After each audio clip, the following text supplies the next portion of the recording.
Hello friends, ఈరోజు మీరు మీ ఖర్చులను ఎలా నియంత్రించాలో నేర్చుకుంటారు. తద్వారా మీ వ్యాపారం దాని ఖర్చులను భరించడానికి తగినంత డబ్బు సంపాదించే స్థాయికి త్వరగా చేరుకోగలదు మరియు చివరికి తెలివిగా వృద్ధి చెందుతుంది, దాని విలువను పెంచుతుంది.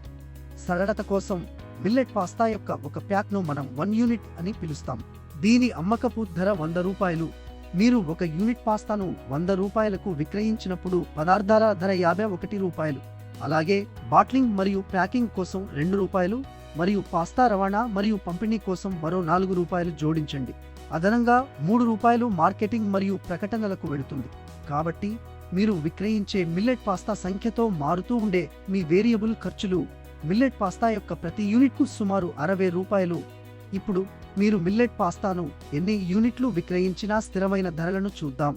మీరు మిల్లెట్ పాస్తాను 100 రూపాయలకు విక్రయించినప్పుడు ఫ్యాక్టరీ స్థలానికి అద్దెకు 2.5 రూపాయలు, విద్యుత్ మరియు నీరు వంటి వినియోగాల కోసం 1.5 రూపాయలు మరియు మీ కార్మికులకు చెల్లించడానికి 4 రూపాయల వరకు మీరు బాహ్య కార్మికులను నియమించుకుంటే కేటాయించండి. మీరు రుణం తీసుకుంటే మీరు చెల్లించాల్సిన వడ్డీకి అదనంగా 1 రూపాయలు చేర్చండి. ఇవన్నీ మిల్లెట్ పాస్తా యొక్క ప్రతి యూనిట్కు స్థిర ఖర్చులలో సుమారు 9 రూపాయల వరకు జోడిస్తాయి. మీరు స్థిర మరియు అస్థిర ఖర్చులు రెండింటినీ కలిపినప్పుడు మిల్లెట్ పాస్తా యొక్క ప్రతి యూనిట్ను తయారు చేయడానికి మీకు 69 రూపాయలు ఖర్చు అవుతుంది. ఇది 100 రూపాయలకు విక్రయించబడుతుంది. అంటే మీరు మిల్లెట్ పాస్తా యొక్క ప్రతి యూనిట్కు 31 రూపాయలు లాభం పొందుతారు. అయితే మీరు పన్నులలో 9 రూపాయలు చెల్లించాల్సి ఉంటుంది. కాబట్టి పన్నుల తర్వాత మీ లాభం మిల్లెట్ పాస్తాకు సుమారు 22 రూపాయలు ఉంటుంది. మీ నికర లాభాల మార్జిన్ 22% అని చెప్పడానికి ఇది ఒక సరళమైన మార్గం.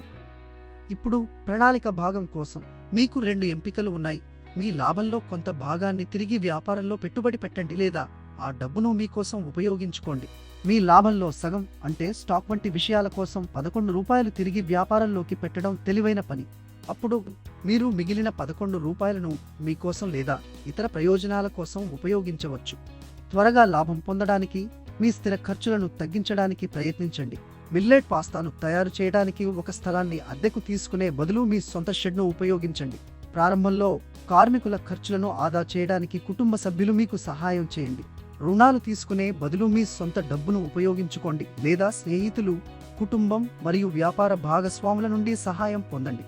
ఈ విధంగా మీరు క్రమం తప్పకుండా వడ్డీ చెల్లించాల్సిన అవసరం ఉండదు. స్థిర చెల్లింపుకు బదులుగా లాభాలలో వాటాను వారికి అందించండి. మీరు ఈ ఖర్చులను తక్కువగా ఉంచుకుంటే మీరు 2వ నెల నాటికి లాభం పొందడం ప్రారంభించవచ్చు. మీ వినియోగదారులు మీ ఉత్పత్తులను ఇష్టపడినప్పుడు మరియు మీ వ్యాపారం పెరిగినప్పుడు దానిని నడపడానికి మీకు ఎక్కువ డబ్బు అవసరం. మీరు ఎక్కువ మెటీరియల్లను కొనుగోలు చేయాలి, ఎక్కువ ఉత్పత్తులను తయారు చేయాలి మరియు పూర్తయిన వస్తువులకు తగినంత డబ్బు మరియు దుకాణాలకు క్రెడిట్ కలిగి ఉండాలి. ఇక్కడే తగినంత పని మూలధనం ఉండటం ముఖ్యం. ఇది మీ వ్యాపారం ఎదగడానికి సహాయపడుతుంది. మీరు ఈ డబ్బును బ్యాంకులు లేదా స్థానిక సమూహాల నుండి పొందవచ్చు, కానీ మీ స్వంత ఆదాయాన్ని ఉపయోగించడం చౌకైన మార్గం. మీ లాభాలలో సగం వ్యాపారంలో ఉంచడం మరియు తిరిగి పెట్టుబడి పెట్టడం ద్వారా మీరు 2 పనులు చేస్తారు. మీకు పని చేయడానికి ఎక్కువ వర్కింగ్ క్యాపిటల్ ఉంటుంది మరియు మీరు మీ వ్యాపారం యొక్క విలువను పెంచుతారు. మీరు తిరిగి పెట్టుబడి పెట్టినప్పుడు మీరు పెద్ద ఆర్డర్లను నిర్వహించవచ్చు మరియు ఎక్కువ స్టాక్ను ఉంచుకోవచ్చు. ఇది మరింత వ్యాపారానికి దారితీస్తుంది. ఫలితంగా మీ వ్యాపారం యొక్క విలువ పెరుగుతుంది. ముందుకు చూద్దాం. మీరు దుకాణాల సంఖ్యను పెంచడం కొనసాగిస్తే మొదటి సంవత్సరం చివరిలో మీ వ్యాపారం విలువ 44 లక్షల రూపాయల నుండి 58 లక్షల రూపాయల వరకు ఉండవచ్చు. మీరు 2వ మరియు 3వ సంవత్సరంలో డబుల్ షిఫ్ట్లో పనిచేస్తే మీ వ్యాపారం విలువ 96 లక్షల రూపాయల నుండి 1.2 కోట్ల రూపాయల వరకు మారవచ్చు. మీరు మీ వ్యాపారంలోకి ఎంత ఎక్కువ డబ్బును తిరిగి పెడితే అంత ఎక్కువ క్రెడిట్ పొందవచ్చు, అంత ఎక్కువ అమ్మవచ్చు మరియు మీ వ్యాపార విలువ అంత ఎక్కువగా ఉంటుంది. All the best. చూసినందుకు ధన్యవాదాలు. దయచేసి లైక్ చేయండి, షేర్ చేయండి, వ్యాపార్ కోచ్ ఛానల్కు సబ్స్క్రైబ్ చేయండి.